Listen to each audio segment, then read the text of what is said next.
गुरु रूप प्यारी साध संगत जी, दास का आप सभी पवित्र आत्माओं के श्री चरणों में कोटि कोटि प्रणाम है।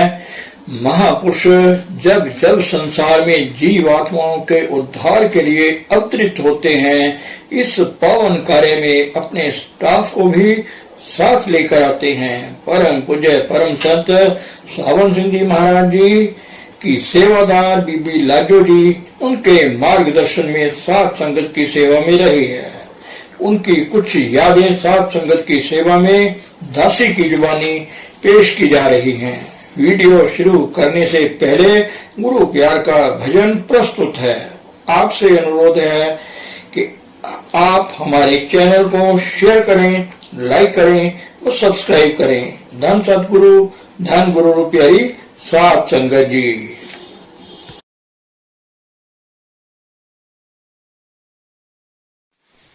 चरणों से लगा ले तू अपने, दुनिया का सहारा झूठा है।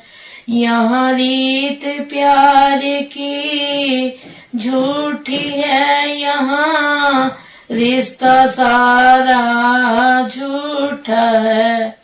चरणों से लगा ले तू अपने, दुनिया का सहारा झूठा है। चैन आए तो क्यों कर आए, आराम मिले तो कैसे मिले। चैन आए तो क्यों कर आए, आराम मिले तो कैसे मिले। हर चीज यहाँ की झूठी है, हर एक नजारा झूठा है। हर चीज यहाँ की झूठी है, हर एक नजारा झूठा है। चरणों से लगा ले तू अपने, दुनिया का सहारा झूठा है। यहाँ रीत प्यार की झूठी है, यह रिश्ता सारा झूठा है। यहाँ सुख के पर्दे में दुख है अंजाम, खुशी का गम है यहाँ। यहाँ सुख के पर्दे में दुख है अंजाम, खुशी का गम है यहाँ। दो दिन है रंग बहारों का, यह सपना सारा झूठा है। दो दिन रंग बहारों का, यह सपना सारा झूठा है। चरणों से लगा ले तू अपने, दुनिया का सहारा झूठा है। चरणों से लगा ले तू अपने, दुनिया का सहारा झूठा है। यहाँ रीत प्यार की झूठी है, यह रिश्ता सारा झूठा है। जो सुख के है तेरे चरणों में, वो और कहीं मिल सकता नहीं। जो सुख है तेरे चरणों में, वो और कहीं मिल सकता नहीं। ये 9 द्वारों से ऊपर है, नीचे का द्वारा झूठा है। ये 9 द्वारों से ऊपर है, नीचे का द्वारा झूठा है। चरणों चरणों से लगा ले तू अपने, दुनिया का सहारा झूठा है, यहाँ रीत प्यार की झूठी है, दुनिया का सहारा झूठा है। चरणों से लगा ले तू अपने, धोखा है तबसम हर जलवा, आता है नजर वो आँखों को, धोखा है तबसम हर जलवा, आता है नजर जो आँखों को, है नूर सच्चाई का अंदर, बाहर का पसारा झूठा है नूर सच्चाई का अंदर, बाहर का पसारा झूठा है।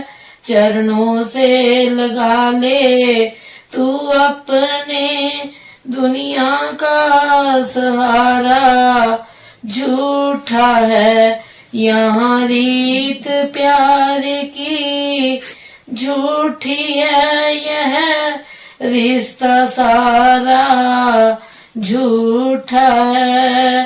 चरणों से लगा ले तू अपने, दुनिया का सहारा झूठा है। डलहौजी की साखी। एक दिन हजूर दीनदयाल जी जेठ के महीने में दर्शन देने अमृतसर आए। अमृतसर में लोग बड़े ही प्रेमी, नेक, भक्ति सेवा का भाव रखते थे और सतगुरु का हुक्म भी मानते थे। दादाजी रात को अमृतसर की कोठी में ऊपर की मंजिल में खाना खाने लगे। खुश होकर फरमाया, काको, सबसे ज्यादा सेवा का फल तुझे इस कोठी बनाने का है। हमें यहाँ बहुत ही आराम है। दादाजी एकांत पसंद करते थे। फरमाने लगे, शहर में भजन की मुश्किल हो जाती है, लोगों की बड़बड़ बहुत होती है, यहाँ एकांत है।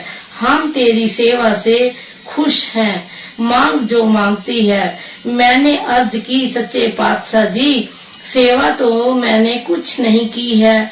कभी 3 दिन आते हैं, कभी 4 दिन, यह तो कोई सेवा है?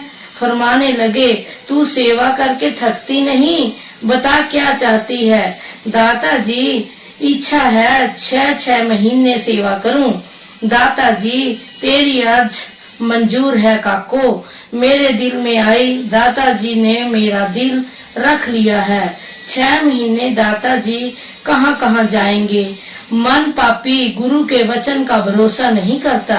दादाजी सुबह उठे तो बाबू दूनी चंद नागपाल वकील प्रेम की मूरत दर्शन देने आए। कहने लगे, देवी, हमने हजूर के साथ एक बात करनी है। मैंने कहा, करो वीर जी। मैंने हजूर जी से अर्ज की, दीनदयाल ये कुछ बात हजूर से करना चाहते हैं। दादाजी, कहो बाबूजी। बाबूजी, दादाजी, मेरी कोठी डलहौजी में है। एक कोठी बिकती है 33,000 की, एक मेम बेचती है। प्लाट काफी हैं, हजूर जी के डेरे से नजदीक हैं। यदि हजूर की मौज हो तो ले लें। दादाजी, भाई डेरे जाकर कल को सलाह करेंगे। आप भी सवेरे डेरे पहुंच जाना। हमने आज शाम को डेरे चले जाना है। बाबूजी, बहुत अच्छा दादाजी, ले अवश्य ले लीजिएगा। दादाजी, अच्छा भाई, जो मालिक कर। दादाजी सत्संग से संगतों को निहाल कर शाम को डेरे पहुँचे। डेरे में उस समय सरदार जगत सिंह, भगत सिंह, दालचंद, सरदार सेवा सिंह, राय बहादुर, शंकर दास सब मौजूद थे।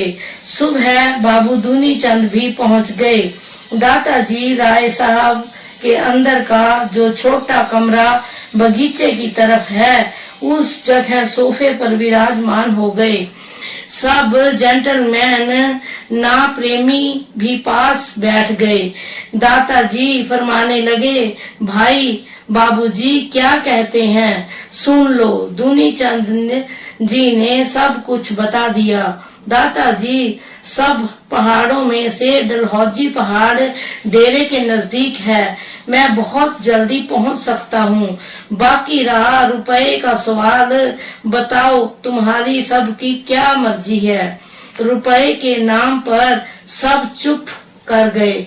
बातचीत करने हजूर को 12 बज गए थे। मैंने रली से कहा, 12 बज चुके हैं, हजूर अभी नहीं आए, खाने को देर हो गई है, जा तू दादाजी को बुला ला। रली ने कहा, तुम ही बुला लाओ। मैं चली गई। जब पहुंची तो हजूर पवित्र हाथ मेरी ओर करके फरमाने लगे, आका को मैं तुम्हें बुलाने ही लगा था। मैं सहम कर खड़ी हो गई। दादाजी, डर ना काको, बैठकर हमारी बात सुन। काको, यदि हमें आराम हो किसी काम से तो तू करेगी? मैंने कहा, जरूर करूंगी, चाहे मेरी जान बिक जाए। फरमाने लगे, देख काको, गर्मियों में डेरे में बहुत गर्मी होती है। दूर जाते हैं तो डेरे वाले दुखी होते हैं। यदि कोई नजदीक पहाड़ में जगह मिले तो ले ले। मैंने कहा, जी जरूर ले लो। दादाजी, डलहौजी पहाड़ पर यहाँ एक मेम 2 कोठियां देती है, मगर रुपया 31-32 हजार मांगती है। रुपया तुम दे सकोगी? मैंने कहा, हजूर से लेकर अवश्य दे दूंगी। जो काम दादाजी को पूरा करवाना होता था उसी काम का हुक्म दिया करते थे। जीवों की सिर्फ आजमाइश करते थे। सतगुरु जी ने मेरे ही मुख से निकलवाया, हाँ सतगुरु जी, आपकी दया से रुपया हो जाएगा। मैंने अर्ज की, दादाजी रुपया कब तक चाहिए? दादाजी, मगहर में चाहिए। मैंने दादाजी से अर्ज की, बेशक कार्तिक में ले लीजिएगा। दादाजी, काको छठे दिन हमने डलहौजी कोठियां देखने और बयाना देने जाना है। बयाने के लिए 2000 रुपया चाहिए। फिर मैंने अर्ज की, दादाजी 1 बज गया है, खाना खाकर आराम कर लें। दादाजी, अच्छा बीबी चलते हैं। दादाजी अपनी कोठी की ओर चल पड़े। मैं भी पीछे पीछे चल रही थी। रास्ते में 1-2 प्रेमी मिले। उनसे मैंने कहा, दादाजी पहाड़ में कोठी बनाना चाहते हैं। उन बेचारों ने मुझे 3000 रुपए दादाजी की कोठी के लिए दिया। जब दीनदयाल जी कोठे पर चढ़कर स्नान करने चले तो मैंने अर्ज की, खाना खाने के पश्चात मुझे 1 मिनट का टाइम देकर मेरी अर्ज सुन लें। दादाजी स्नान कर जब निकले तो मैंने वह 3000 रुपए सामने रख दिया। हंसकर बोले, बीबीए रुपया कहाँ से आया? दादाजी, आपकी देन है। आप सब करो कराओ, दूसरों का नाम रखो। हम पापियों के दिलों में प्रेरणा भी आप ही करते हैं। फरमाया, काको, राय साहब और भगत सिंह को अभी ना बताना। जिस समय मैंने दादाजी से कहा था राय साहब के मकान की दादाजी इंतजाम हो जाएगा आपकी दया से, तब राय साहब और भगत सिंह मुझे बड़े गुस्से से बोले थे, देख काको, तुमने हमें बदनाम करना है, रुपया जल्दी ना हुआ तो देखना। मैं चुप रह गई। दादाजी बोले, देखो भाई, एक तो बिचारी ने तुम लोगों को हाँ की और तुमने धमकाते हो, यह भी कोई न्याय की बात है? यदि ना हुआ तब लड़ना ना, ऐसे ही क्यों लड़ते हो? पूरे 6 दिन बाद दादाजी जीवों का उद्धार करने के लिए दया कर डलहौजी जाने को तैयार हुए। दादाजी सफर से जरा भी नहीं घबराते थे। सुबह 6-7 के करीब तैयार होकर मोटर में डलहौजी के लिए सवार हो गए। जेठ का महीना था। मुझसे फरमाया, काको 2000 रुपया ले चल बयाना देने को। अभी राय साहब व भगत सिंह को ना बताना। मैं रुपया लेकर चल पड़ी। दादाजी के साथ मोटर में राय साहब, हर नारायण, मुंशी राम जज, भगत राम वकील और मैं थी। 1 बजे के करीब डलहौजी को दादाजी ने पवित्र किया, दर्शन दिए। दादाजी ने बाबू दुनी चंद वकील की भाग्यवान कोठी में डेरा डाला। मैंने कोठी में पहुंचकर खाना पकाया। दादाजी ने और सब ने प्रेम से खाया। मैंने अर्ज की, दादाजी यहाँ तो सत्संगी मेरे विचार से नहीं होंगे, शायद हो भी जाएं। दादाजी देख का किए, अभी कितने सत्संगी आ जाते हैं, बड़े प्रेमी होंगे वो। अभी मैं खाने का थाल बाहर लेकर निकली थी तो कोई 200-150 गोरखा, एक बाबू जगदीश चंद सत्संगी आ गए। प्रेम से शब्द बोल रहे थे। सतगुरु जी सबसे बड़े प्रेम से मिले, माथे टिकाए, खुश किया। फिर फरमाने लगे, काको बहुत प्रेमी है ये, इनको चाय पानी पिलाओ। पहाड़ में यह लोग चाय जरूर पीते हैं। सच्चे पातशाह जी, मैं तो हजूर के प्यारों की गुलाम हूँ। फरमाया, शाबाश बच्चू, प्रेमियों का दास बनने में ही सुख है। दादाजी ने उनको हुक्म दिया, आप आराम करो, थके हुए होंगे, बकलोह से 16 मील चलकर आए हो। सच्चे पातशाह का हुक्म वो पूरा मानते थे। शाम को 4 बजे के करीब सोहनलाल वकील डलहौजी वाला हजूर दादाजी के दर्शन को आया। दर्शन किए, प्यार पाया। सोहनलाल ने कोठियों का सौदा करने की सेवा ले ली। सत्संगी नहीं था, लेकिन सत्संगी से भी ज्यादा प्रेमी था।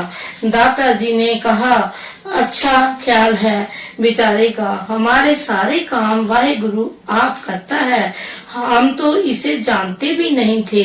मैंने पूछा, दादाजी ये नाम लेगा? दादाजी, नहीं बीबीए, प्यार तो बहुत करेगा मगर नाम इसके नसीब में नहीं है। सुबह उठकर नहा धोकर और दूध पीकर मुझे फरमाने लगे, चल काकिए कोठियां देखें। कोठियां देखने चले तो मैंने कहा, सत्य वचन सच्चे पातशाह आप आगे चलो, मैं पीछे पीछे आती हूँ। फरमाने लगे, ना बीबी, मुझे रास्ते का पता नहीं है। दादाजी चल पड़े। भगत सिंह, मुंशी राम, हर नारायण, मेघराज, लाहौर वाले और मैं सब साथ साथ थे। मैं दूर हटकर खड़ी हो गई। हजूर नीचे की कोठी में कोजी कुंज के पास खड़े भगत सिंह से बात कर रहे थे। मैं दूर खड़ी दर्शन कर रही थी। दादाजी ने फरमाया, आजा बीबीए। मैं पास चली गई। दादाजी प्यार से फरमाने लगे, देख काको, रकम का ख्याल रखना। हाँ दादाजी, आपकी दया है। भगत सिंह फिर गरम हुए। दादाजी ने झिड़क कर बंद कर दिया। उसी दिन इकरारनामा हुआ। जब हजूर कोठियां देख कर आए तो भगत सिंह आया। दादाजी फरमाने लगे, सुनते हैं यहाँ सतधारा और पंचपूला है? हाँ सच्चे पातशाह, सुना है। चलो काकिए देखने चलें। दादाजी सतधारा की ओर चल पड़े। हम सब भी पीछे पीछे चल पड़े। सतधारा देखते हुए पंचपूले पहुँचे। यहाँ खड़ में जो बड़ा सा पत्थर है पानी के बीच, उसको देखकर फरमाया, काकिए इसके ऊपर बैठेंगे। मैंने उसके ऊपर एक तौलिया बिछा दिया। दादाजी बैठ गए और फरमाने लगे, देख काको, पत्थर ठंडा है। इसी तरह संसारी जीवों के हाल हैं। जब सत्संग में रहे तो ठंडे, जब बाहर गए तो गर्म, मगर पानी पत्थर के अंदर जल्दी असर नहीं करता, तोड़ो तो सूखा। इसी तरह संसारी जीवों को संतों के वचन जल्दी असर नहीं करते। उनके मन पर तो दुनिया की मैल चढ़ी हुई है। वचन करते करते तौलिए का एक कोना उठाया और एक कीड़ा हाथ में पकड़ा और दिखाकर पानी में फेंक दिया और हंसे। फरमाने लगे, बीबी, हम इस कीड़े के लिए पंजपुले आए थे। यह बेचारा कोई हमारा ही जीव था। खोटे कर्मों के फल से बगैर नाम लिए बिना मर गया और कीड़ा बन गया, मगर इसकी 84 कटनी थी। मनुष्य जन्म का अधिकारी बनना था, अब मनुष्य बनेगा, नाम लेगा, मगर नाम इसको मैं नहीं कोई और देगा। थोड़ी देर बैठकर चले, कोठी आकर खाना खाया। रास्ते में मुंशी राम ने कहा, डलहौजी में कुछ रौनक नहीं है। फरमाया, जज साहब, यहाँ इतनी रौनक हो जाएगी कि लोगों को जगह नहीं मिलेगी। आज ही देखो, लोगों को कोठियां डालने को जमीन नहीं मिलती। दादाजी छठे दिन वापस डेरे आ गए। फिर रुपए का इंतजाम होते ही दादाजी कश्मीर चले गए। मैं भी साथ चली गई। दादाजी की दया से 35,000 रुपया पूरा करके डिप्टी साहब को दे दिया गया। दादाजी ने हुक्म दिया, काको रजिस्ट्री करवाने जाना है, भाई दूज वाले दिन रजिस्ट्री करवानी है। मैं दिवाली वाले दिन डलहौजी पहुंचूंगा, तुम एक दिन पहले पहुंच जाना। सच्चा वचन सच्चे पातशाह। मैंने कहा, मैं डलहौजी में किसी को जानती नहीं, अकेली जाना है। मेरे साथ राय बहादुर का नौकर धन्ना ही है। तब वह छोटा सा था, उसे भेज दिया और फरमाने लगे, काकिए फिक्र ना कर, स्वामी जी तेरे साथ हैं। मैं हंसी, अच्छा सच्चे पातशाह, फिर मुझे क्या डर है। फरमाया, जो मालिक तुझे भेज रहा है वह तेरी तरफ से बेफिक्र नहीं, उसको तेरा ख्याल है। मैंने माथा टेका, खुशियां ली, मेहर भरे हाथ से सिर पर प्यार दिया, कंधे पर थपथपाया, सेवा करने का तरीका बताया। मैंने बर्तन वगैरह बहुत सी चीजें और मोमबत्तियां अमृतसर से ले ली थी। धर्मचंद प्रेमी स्टेशन पर सब चीजें देने आया। धर्मचंद का सतगुरु से बहुत ही प्रेम था। मैं डलहौजी शाम को 5 बजे पहुंच गई। दादाजी की दया से जब मैं डलहौजी छावनी दफ्तर के पास पहुंची तो वहां मेरी मोटर के पास बाबू जगदीश चंद इस तरह खड़ा था जैसे किसी को लेने आया हो। मेरे पास सामान की पूरी लारी थी। रास्ते में किसी ने नहीं पूछा, उसने मुझे कहा, आओ बीबी जी उतरो, चाय पी कर जाना। मैंने कहा, वीर जी सामान ज्यादा है। बोला, बीबी जी मैं सब सामान पहुंचा दूंगा। मैं उतर गई। उसने रात 8 बजे सामान सहित मुझे कोठी में पहुंचाया। रास्ते में जगदीश चंद प्रेमी कहने लगे, बीबी जी मैं खाना खाने लगा था शाम को तो मेरे पास सामने जैसे हजूर ने खड़े होकर फरमाया, तू बाहर लारी देख, बीबी अकेली है। मैं खाना छोड़कर बाहर आया तो आपको देखा। धन्य सतगुरु जी। वीर जी मैं चलने लगी तो कहा, तू जा काको, तेरे साथ स्वामी जी होंगे। धन्य दाता। रात के करीब 9 बजे मैं कोठी पहुंची। मेरे पास चाबी भी नहीं थी।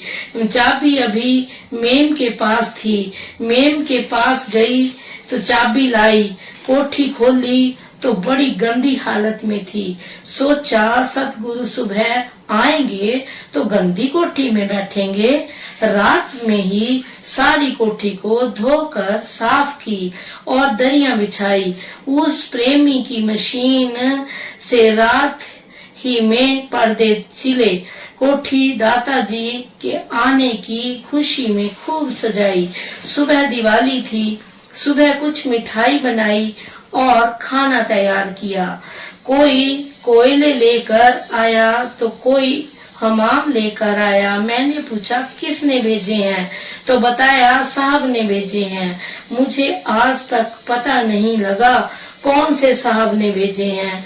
मन में सतगुरु का वचन था, स्वामी जी तेरे साथ हैं, और स्वामी जी साथ ही रहे। सुबह 1 बजे मधुर मस्तानी चाल से सूरज की तरह चमकते हुए मेरे दीन दयाल प्यारे प्यारे सतगुरु जी भाग्यवान कोठी में पहुंचे, जो इस समय बदकिस्मत हो गई है। दाता जी के आने से दिल को बहुत खुशी थी, जो बयान से बाहर है। गोरखा लोग आए हुए थे। हजूर जी को देखकर उन्होंने ये शब्द गाया, भाग्य मेरे जागे वारी सतगुर आए, भाग्य मेरे जागे वारी सतगुर आए। माही मना माला लेकर दाढ़ी सतगुर को पहनाने को, आंगनिया में चौकी डारो सतगुर जी को बिठाने को। बरामदे में कुर्सी सजाई हुई थी। दाता जी सुंदर रूप से सजे नूर से भरे कुर्सी पर विराजमान हो गए। खुशियां बख्शी, माथे टिकाए। मैंने भी सतगुरु को माथा टेका। सतगुरु जी ने बड़े प्यार से चरणों में माथा टिकवाया। फिर सिर पर मेहर से भरा सोहना कोमल हाथ रखा। खुशियों के खजाने बख्शे। प्रेम से फरमाया, चल बीबिये तेरी कोठियां देखें। बड़े भाग्यवान समय कोठी के अंदर पवित्र चरण रखे। फरमाने लगे, ओहो काकिये कोठी तो खूब सजी हुई है, किस समय सजा ली? मैं तेरे से बहुत खुश हूँ, तूने बड़ी मेहनत की है। दाता जी ने दिल प्रसन्न कर दिया। साथ में मुंशी राम, भगत सिंह, हर नारायण और स्वरूप ड्राइवर था। दाता जी ने खाना खाया, सबको खिलाया। शाम को उठे तो बाहर पहाड़ी पर जो दरख्त थे उनको बड़े प्यार से देखने लगे। मैंने अर्ज की, दाता जी बड़े सुंदर दरख्त हैं। हाँ काको, मैं इन्हीं को देख रहा हूँ। यह मुद्दत से मेरी प्रतीक्षा कर रहे हैं। मैंने देख लिए, यह दरख्त सारे मनुष्य जन्म में जाएंगे। मैं यह सुनकर खुशी से बोल उठी, धन्य सच्चे पातशाह, आप अपनी जानो। हंसने लगे। जब शाम हुई तो फरमाने लगे, काको आज दिवाली है, हम तेरे घर आए हैं। ना कोई मिठाई, ना कोई बत्ती, मैं संगत को क्या प्रसाद दूं? सच्चे पातशाह, मैं बाहर दिए जला देती हूँ, मिठाई भी ला देती हूँ, आप अंदर से दे दें, अंदर दिए भी जगा दें। हंसकर फरमाने लगे, सौदा महंगा है पर हमें मंजूर है काको। यह कोठी शब्द खुलने और नाम जपने के लिए बनाई गई है। यहाँ शब्द वो धुनकारे देवेगा जो सहा नहीं जाएगा। अभी तक हजूर जी की कोठी डलहौजी में जाकर देखो, शब्द सहा नहीं जाता। मैंने 4 प्रांतीय मिठाई की दाता जी के सामने लाकर रख दी, सारी कोठी में रोशनी कर दी। दाता जी ने मिठाई का प्रसाद 2-2 बुक भरकर भगत सिंह, मुंशी राम, हर नारायण सब संगत को बांटा। सब प्रेमियों ने प्रसाद खाया। हजूर सुबह नहा धोकर दूध पीकर निकले तो हर नारायण आदि सब सोए हुए थे। उनके कमरे में आकर कहने लगे, काको हम सब काम कर चुके और यह जवान अभी सोकर भी नहीं उठे। मिलिट्री की नौकरी नहीं की है, ना उठो भाई, काफी दिन चढ़ गया। मुझे नींद आ गई। वह बेचारे सब जल्दी जल्दी उठे। दाताजी 8 दिन डलहौजी रहे, रजिस्ट्री करवा ब्यास डेरे वापस आ गए। रास्ते में गुरदासपुर बटाले में दर्शनों से संगत को निहाल करते आए। धन सतगुरु धन गुरु रूप प्यारी साध संगत जी।